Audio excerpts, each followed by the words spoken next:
watching KSL Sports Live. Well, summer has arrived, which means your kids can stay up a bit later, right? They can watch all of tonight's show.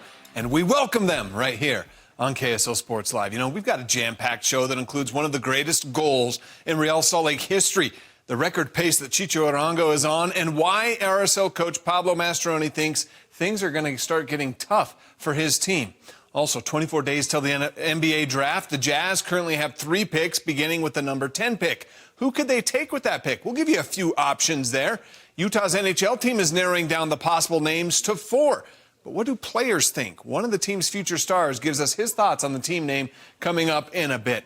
Hockey. Yeah, this seems like a pretty great place to get this show started, right? Especially right now. Stanley Cup playoffs. Game 6 of the Western Conference Finals. A big-time game on a big-time stage for the Stars to insert Maverick Bourque into the lineup. He's played in just 1 game in his NHL career, but he's the reigning AHL MVP. Question is, would he make a difference tonight? The answer, with the Stars facing elimination on the road?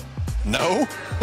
Less than 4 minutes into the game, though, the Stars shoot themselves in the foot. Chris Tanev with the tripping penalty. And if you're a Stars fan, this isn't a sight you want to see. Zach Hyman, Leon Draisaitl, and Connor McDavid all on the Oilers' power play line. Moments later, it's McDavid with some magic. Look at this puck control. It's just crazy. And he scores to give Edmonton the early 1-0 lead. Later in the first, another power play for the Oilers. This time it's Connor McDavid with the nice feed to Hyman. And Hyman scores his 14th goal of the postseason. The Oilers take a 2-0 lead after 1 period of play. In the second period, Dallas had their chances. Rupe Hintz with an open wrister here. Bink! You love that sound. It hits the pipes. Stars still scoreless after 2 periods of play. Midway through the third, the Stars finally get one. Mason Marchment puts it in the net. His third of the postseason cuts the lead to 1. Final seconds, Stars have an empty net, but the extra attacker couldn't get in the way of the Oilers' destiny. They've struck oil in Edmonton. The fans going nuts. The arena was packed with cheering fans for many minutes after the final horn. Why? It's because the Oilers are heading back to the Stanley Cup Finals, winning the series in 6 games. They will take on the Florida Panthers for Lord Stanley's Cup. Game 1 in that series, we have to wait. It's not until Saturday night in Sunrise, Florida. All right, now let's go to the big leagues. The New York Yankees, they've been on a tear as of late, winning 8 of their last 10. They now have the league's best 41 wins coming into today's game against the Giants in the Bay. And today, a chance to sweep the Giants in the Bay. What do you say? They just may. First inning, Juan Soto crushes a solo shot to right to put the Yankees on top early. 6th inning, game tied at 3, bases loaded for the Giants. Elio Ramos, he delivers a single that scores 2. We go to the 9th. After the Yankees cut the lead down to 1, Soto delivers again. With a man on base, the 2-run shot gave the Yankees the lead for good. They would add another run. They sweep the Giants with the 7-5 win. A wild finish in Kansas City between the Padres and Royals. It was 1-1 for most of the game till the 8th. Fernando Tatis and Manny Machado both had RBI singles to give the Padres the 3-1 lead. Bottom of the 9th, though, same score, 2-on for Nelson Velasquez. Deep fly to the track and center. Both runners score. Velasquez ends up on third with a triple, and the game is tied. Next batter, Nick Lofton sends a fly ball to right. Velasquez is going to tag up on this one. We have a throw to the plate, but it's not even close. The sac fly walk-off completes the 9th inning rally. 4-3, the win for Kansas City. In Cleveland, the Guardians calling up former BYU Cougar Daniel Schneemann for their home game against the Nationals. And Schneemann went to work early in the second on the very first pitch he sees in his big league career. Delivers a 2-run double to right. How about that? Schneemann finished 1 for 3 with 2 RBI, but the Guardians fall short 5-2. Bark at the park at Dodger Stadium today. The Rockies in town. Oh, my goodness, you got to love that. First inning, how about a leadoff homer from Mookie Betts? Woof, woof. Dodger fans loving it with the early 1-0. They weren't even done in the first inning. Moments later, Freddie Freeman does some first-inning home run hitting. And the Dodgers go on to win easily 4-0. The Rockies just stink this year. Tigers facing the Red Sox at Fenway. Boston's Rafael Devers, he doesn't stink, flashing the glove, and look at this arm, throwing from his knee for the out. What a play. And then when we skip to the 8th inning, with the Sox down a run, it's Devers, this time showing off the power at the plate. Solo shot, over the Monster, tying the game at 4. This game goes to extra innings. In the 10th, the Tigers roll. My goodness, Andy Ibanez has got it started with a pinch hit RBI double. The Tigers get a 4-run inning and win the game 8-4. Better than the stat line.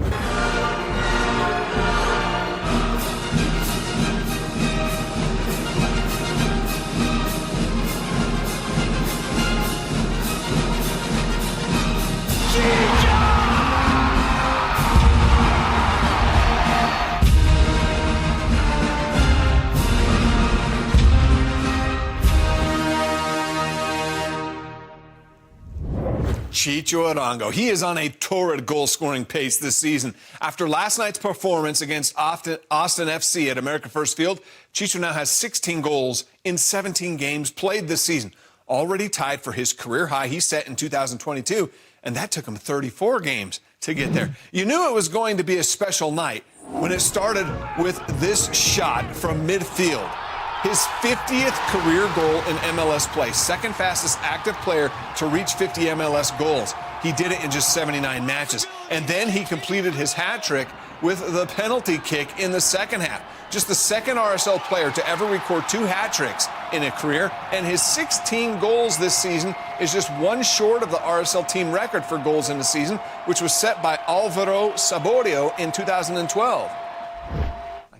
He's come to a club that believes in him and that knows the difference that he can make, you know. And so I think wearing the armband this year has definitely not only helped Chicho, because he's a person that wants to take on responsibility, but has made our team better. Sabarillo. All right, Chicho for MVP, why not, right? He's led RSL to its best start in club history with 33 points in 17 matches, the club is. And look who he's outscoring. 3 ahead of Christian Benteke from DC United, 4 ahead of international legends Lionel Messi and Luis Suarez. Chicho also has 9 assists this season, which is 4th best in the MLS. And what better way to celebrate the 3 goals than with Dad, right? We've seen him bring kids to the post-game press conference before, but on Saturday night, it was pretty special for him. He brought his dad in to join him for the post-game presser, had him take a seat and everything. How can you not like Chicho Arango? Come on. All right, let's move our focus to the golf course now. Yuka Saso, she won her first U.S. Women's Open title when she was just 19 years old. 3 years later, she hasn't had another win on the LPGA Tour, but on Sunday, a chance to become the youngest 2-time U.S. Women's Open champion in history. Saso was 3 back of the leader to start the final round, but she begins to make the charge. How about this putt on 12? Perfect tap. Drops for the birdie. She's 1 back of the lead. Then on the 13th, her approach from 78 yards away. Just going to roll right up to within about 3 feet of the cup. Set up another birdie putt. Saso takes the lead. Then on 18, that par putt seals the deal. She makes it the putt, and Saso wins the 2024 U.S. Women's Open. On the PGA Tour final round of the Canadian Open, Ben Griffin, making a late charge for the top spot, knocks down this long birdie putt on 16 to get to 14 under. He would get to within a stroke of the leader, Robert McIntyre, but it's tough to come from behind when McIntyre's making putts like that one around the rim and in. He needed just a par on 18 to secure the win. He gets the 3-footer to drop for the win and celebrates with his dad, who was also his caddy. Pretty cool moment. Zach Blair, by the way, the former Cougar, 6 under. Here we go! Oh! The lights are off! Look at him go! Look at him go! We are live! This is insane! That's really cool. This is video you've got to see. The Tri-City Chili Peppers are a collegiate summer league team playing in the Coastal Plains League. And on Saturday night, they made history, the first ever cosmic game. They turned out the lights, lit the place up with black lights, each team wearing uniforms that would pop under those lights, and they played some ball. Salt Lake Bees, take note. Make this happen.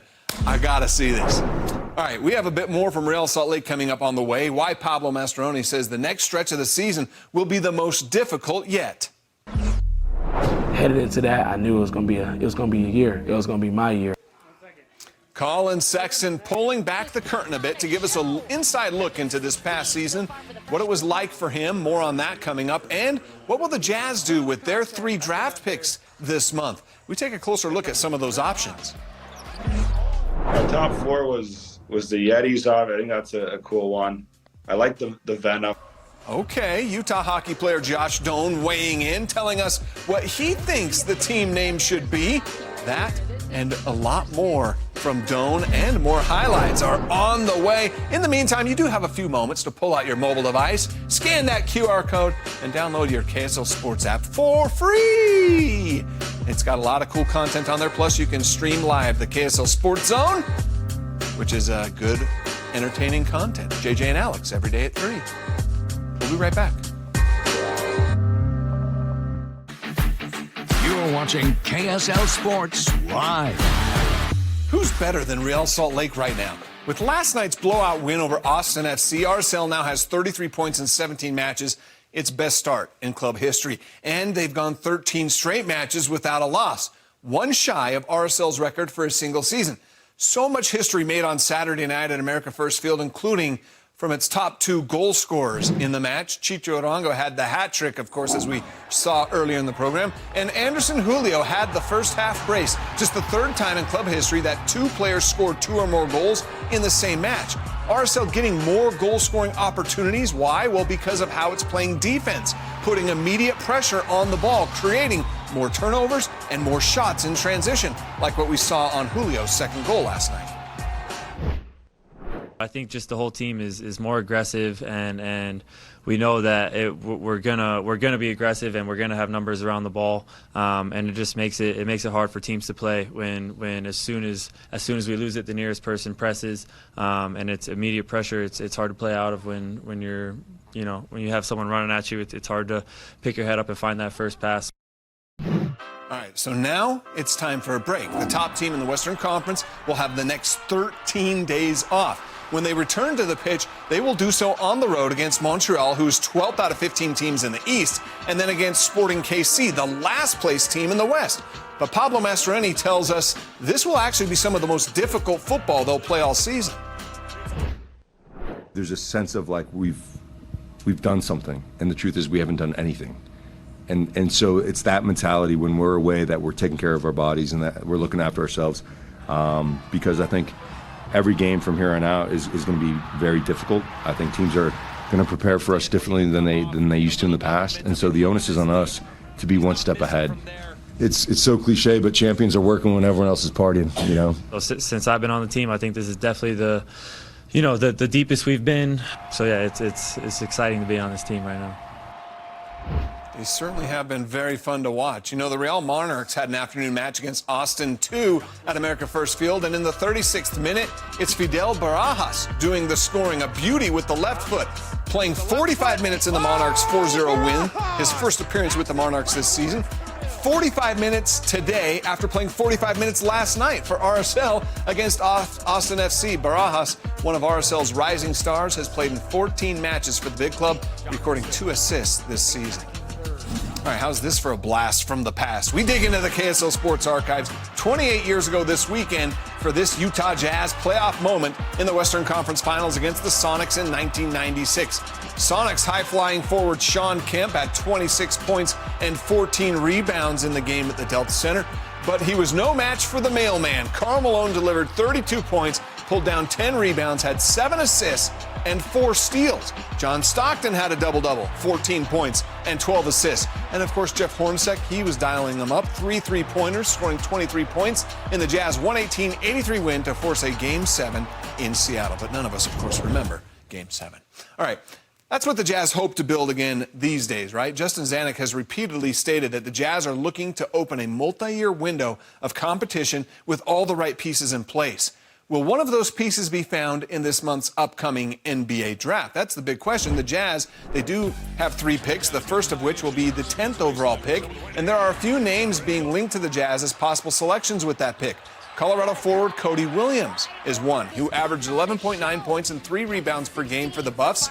He shot 42% from the 3-point line, and he's got a 6'8" wingspan, which offers a combination of size and athleticism that should translate to the NBA. He's only 19 years old, so high ceiling too. Tennessee guard Dalton Knecht, He could be available with the 10th pick. Connect enters the draft as one of the most dangerous scorers in college basketball. He scored 20 or more points in 19 of his 36 games with the Vols. He averaged 21.7 points per game for the season. He made 40% from three and 6.5 three-point attempts per game. Connect is 6'5" with a 6'9" wingspan. Or maybe the 10th pick doesn't come from the college ranks. Maybe the Jazz look to the G League Ignite and guard Ron Holland. Holland would give the Jazz a scorer who also gives a consistent effort on the defensive end of the floor. He averaged 18.5 points and 6.7 rebounds for Ignite. But he's not the best three-point shooter, making just 24% of his shots from downtown. You kind of like those 3-and-D guys, right? He does have loads of upside. Just 18 years old. He'll be turning 19 in July. The day after the NBA draft, we'll be watching closely as the NHL draft begins in Las Vegas. Utah's NHL general manager, Bill Armstrong, he's done a great job at gathering and developing young talent over the past few years, and he looks to add to that with the 6th pick in this month's NHL draft. Expect Utah to target a top defenseman in the draft with the 6th pick. That's where they need a little more depth. And national champion Zeev Buium could be one of those guys. The University of Denver defenseman played just one season with DU, winning the title this year. At 18 years old, he's projected as a top 10 pick. He's said to have the hockey IQ to go with his elite skating ability that makes him an offensive threat as a defenseman. You'd like to have that. Another defenseman on the radar for Utah will be Artem Levshunov. Levshunov, the 6'2", 198-pounder, just wrapped up a season playing for Michigan State. He's an offensive defender as well, and if taken by Utah, will become just the 3rd Belarusian player drafted in the top 10 in NHL history. He averaged nearly 1 point per game during his time with the Spartans. He's most confident joining the rush as a trailer on defense, but also as a shooter or secondary playmaker. Caden Lindstrom is not a defenseman, but if he's there at number 6, Utah's got to take a hard look at him. The center from the Medicine Hat Tigers of the WHL. You want an offensive player with speed, size, and skill, and Lindstrom, he's got all three. He's 6'3", 210, and at 26, had 26 goals and 46 points in 32 games last season. He's also considered a very effective defensive forward that is available in this upcoming draft. We have a lot to look forward to at the end of this month. You know, as hockey fans in Utah, you're probably still feeling like you're getting to know a lot of the new faces that will be gracing the ice for Utah's NHL team this fall. One of those young faces coming from a strong hockey lineage is already following a very similar path to his legendary father. Josh Doan made his NHL debut with the Coyotes just this past season. He played in only 11 games, but he recorded 5 goals and 4 assists for 9 points. He grew up in Arizona. Why? Well, his father, Shane Doan, is a Coyotes legend, playing 21 seasons in the NHL, all with the same franchise. His rookie year, though, was spent with the Winnipeg Jets before that team moved from Canada to Arizona. Sounds like a familiar situation. That hasn't gone unnoticed by the Doans. Josh talked with the KSL Sports Utah Puck Report podcast about the move to Utah. It was a weird conversation to have. We were on the road when it all kind of went down, so I called him, and he was excited and disappointed, obviously, that Arizona was losing a team, but excited for the new opportunity that the NHL was going to grow in a new state. And he saw, obviously, what happened to the Valley once it got a hockey team. So to see what it could do in another state and just the growth of the game with the chance that Arizona is going to get a team in a couple of years back is kind of the outlook I think he took on it, is just to be positive about it. And he went through the exact same thing when he was my age, but with moving from Winnipeg to Arizona. So, and he says the greatest thing that ever happened to him. So it's one of the things, we're going from Arizona to Utah as a chance to be something special. And that's kind of the mindset we took. I just want our fans to share your first NHL game. And can you just kind of walk us through getting called up and what it was like to have your dad in the stands, and tell us who the shirtless guy was, and kind of talk us through all that little, like, from the call up. Yeah, I got called up when I was in San Jose with Tucson, and we were out for dinner with a bunch of the guys, and I got a text that I needed to pick up the phone pretty soon, and Bill Armstrong called me, told me I was getting a chance. I stayed at home for the whole time I was up, because it was either that or a hotel, and I felt more comfortable being at home with my family. And after that, I drove to the same rink that I grew up playing in and did morning skate and practice, and then went back to the Mullet for my first game, where where I played college, which was a weird thing to do, but it was definitely unique. And then it was just fortunate that my mom's sister and her whole family was in town for just visiting, and which is where the shirtless man came from. He's my uncle, and we're pretty close. So he said if I scored, he was going to go shirtless, and he fulfilled his promise. That's for sure, a couple times. So it was pretty cool to see. But it's one of those things where it's just surreal to get a chance to play any NHL game, and for any NHL team is something you dream of as a kid, and to get a chance to do it in front of all my friends and family is something I'll never forget. So have you been to Utah before? Yeah, so that's I've driven through Utah every single year since I was about 8. So our cabin up in Canada is the halfway point of Salt Lake City. So every year we go through it about 2 or 3 times a year and stop in there. That's usually our stop, and it's beautiful. So it's been, ever since I've been a kid, I've driven through it and loved it. So I don't know how to say it, but I just want you to know how welcome you are. I know that your family is deeply rooted in Arizona, and I know this part is kind of crazy for you, but man, the fans are so excited here to have you. Are you feeling that vibe already? Yeah, I think that's the biggest thing. Obviously, we're like, as an Arizona kid and growing up in Arizona and being with the fans here, it sucks that they're losing their team and everything. But just from the beginning, it's been open arms from the people in Salt Lake City and Utah, and the excitement that they've had. Like it's one of those things where it changes the vibe of a city, adding another sports team and adding some more excitement, and to be a part of that, and to feel it from you guys and everyone a part of the organization and the people helping us move out there has been super surreal. Like it's one of the things where you kind of have to step back a little bit and just enjoy it, because it's something that you'll never get to experience again. And that's part of it, where we're all thankful for the support that we've all gotten from everyone in Utah. And I expect there to be a lot of support still coming from Arizona with the fans there. As much as it stings right now, it's going to be one of the things where it's another team that's still close by. It's a state away. So I think it's going to be a fun experience, and we're all excited to get started. We're excited for them to get started, too. All right, back to the big leagues. White Sox, few hours up the road in Milwaukee, taking on the Brewers. Bottom of the 7th, Brewers' William Contreras drives one deep, but look at that.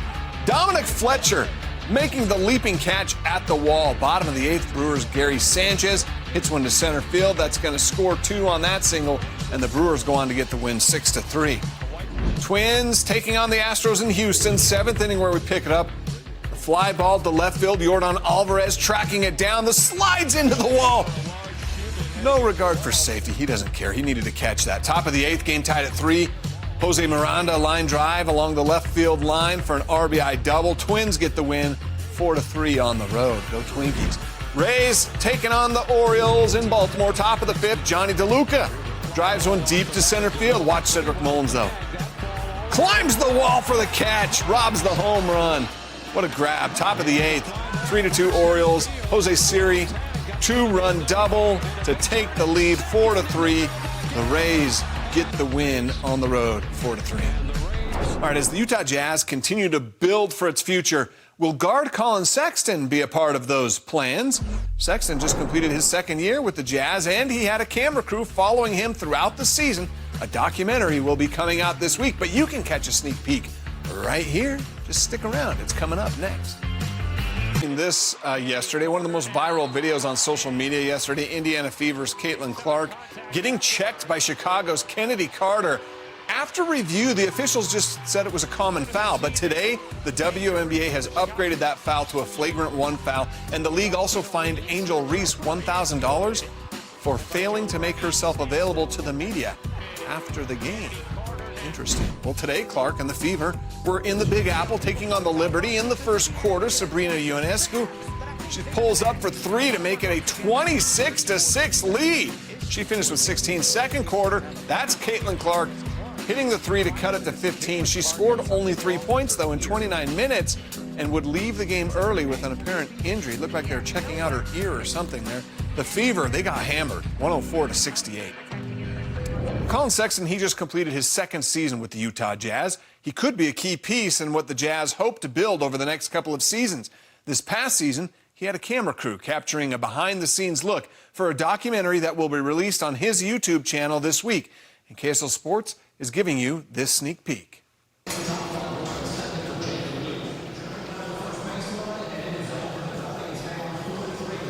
Headed into this, 23-24 season, I felt like it was going to be a big year for me. I worked my ass off all summer to pretty much just get right, and I felt like it was going to be a big one for me. Question now is, what's his role? Can he get the three ball off? Can he learn how to play with teammates? And if he can find what this role is, what his spot is, that is a major win for the Jazz this season. I put my time in. I feel healthy. I'm excited. Coming off injury last year and playing, it was different. I wasn't able to work out in the summer. I wasn't able to play, but this summer I was able to play as well as lift and get to the goals that I wanted to, and I feel great. I'm excited, and I plan to play a whole 82 this year. That guard at 6'1", from Alabama, number 2, Collin Sexton.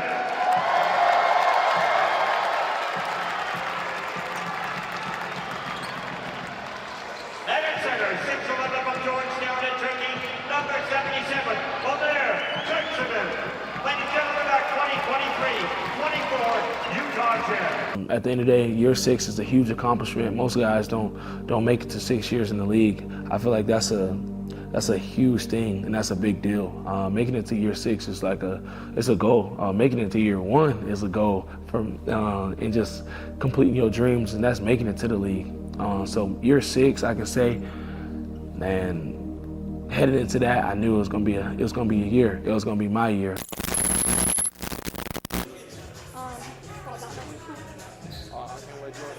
Oh, okay. Good to know. Yeah, did you kind of work there? We Taylor's here? Okay. Oh, yeah, I saw him. Okay. So, sorry, you're still good, Taylor. 1 second. Sorry. He heard his name. All right, here we go. Okay, so these are... you got all those good cards. All right, so we're going to start over here on the yellow. They're sick. We're not going full body on these, right? The profile is so sick. Oh yeah, we need that one. I need those. Right here, we have that put that on the jersey. You said 8 stations? 8 or 9? 9. This time last year, you didn't know how you were going to respond to your meniscus surgery and everything that you had been through. What do you know now about how your body's reacting and what you can be again? Trust. At the end of the day, I feel great. I feel good, and just pretty much just trusting my body, let everything work itself out. Yeah, that was easy. You know what I mean? You see me? You see me? Yeah.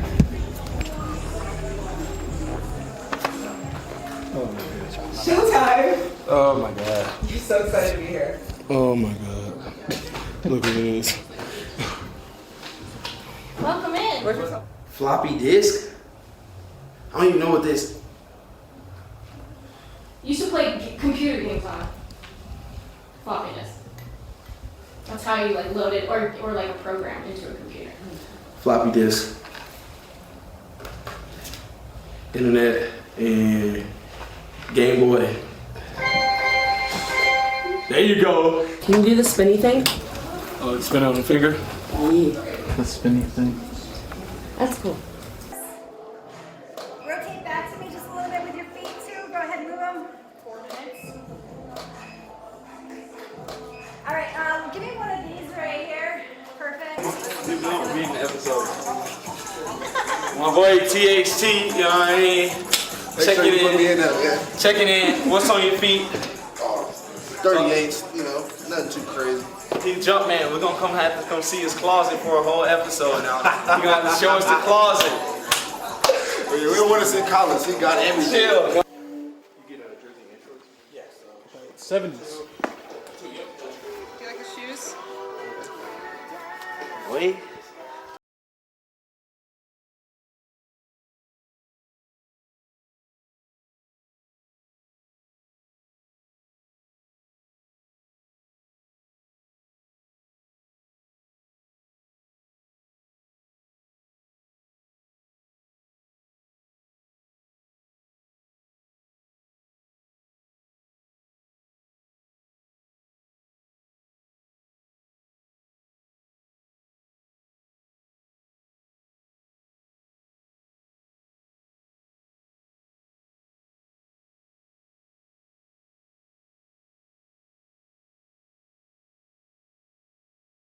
Collin has in store for this upcoming season.